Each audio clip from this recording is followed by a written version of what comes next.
Hi, magandang umaga sa inyo mga kasawi. Kamusta na po kayong lahat? Naway nasa mabuti kayong kalagayan at mag-iingat kayo palagi mga kasawi. Siyempre magbabasa tayo. Good PM ma'am, pwede po ba magtanong sa inyo, okay lang po ba kung merong biguti ang isang lalaki na humahalik sa tilapia ng babae? Kung okay lang ba sa kanila, thanks po ma'am. So yung ating sender ay isang lalaki na ang tinatanong niya kung okay lang ba sa mga kababaihan na umalik ang isang lalaki sa kanilang tilapia kahit na may bigote ito. So, yun, magbibigay tayo ng opinion mga kasawi. Para po sa akin mga kasawi is okay lang. Kasi nga, 'di ba may mga kababaihan kasi na mas nasasarapan sila kapag once na merong biguti ang isang lalaki tapos ito ay nagmumukbang sa kanilang tilapia. So, mas nakikiliti daw ang isang babae kapag once na merong biguti ito kasi nga sumasagi-sagi sa kanila. So may mga kababaihan din naman mga kasawi na ayaw din ng bigote. Kumbaga, syempre kapag once na nagmumukbang sila tapos sumasagi yung mga bigote ng isang kalalakihan ay eto ay nawawala na sa pagkael. Kasi nga dahil na out na yung ano niya, yung L niya dahil syempre dahil nasasagi nga ng bigote mga kasawi.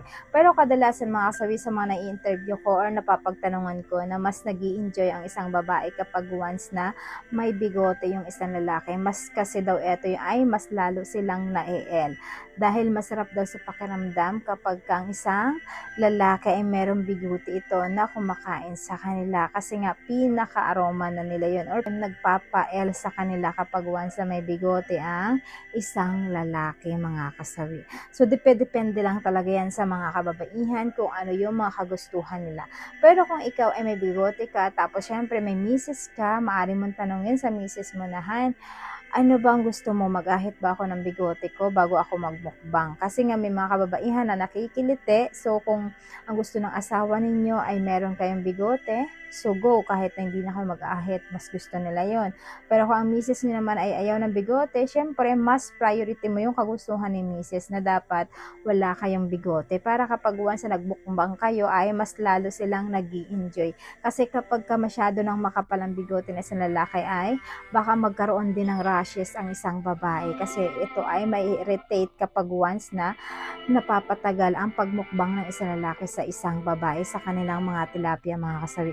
Kaya kung for the safe yung gusto mo ay mas maganda na mag-ahit ka na lang para walang sagabal kapag once na ikaw ay makmumukbang sa tilapia ng iyong asawa or jowa mga kasawi. So yun lang po yun mga kasawi yung ating suggestion sa ating sender. Naway naintindihan niyo pong ibig kong sabihin. Maraming salamat po sa patuloy na pagsuporta niyo sa akin sa walang sawang pag-share at pag-comment. Sa mga hindi pa po nakapag-subscribe mga kasawi, pwede na kayo mag-subscribe, pwede na rin kayo mag-follow para updated kayo sa topic ko araw-araw. Magandang umaga.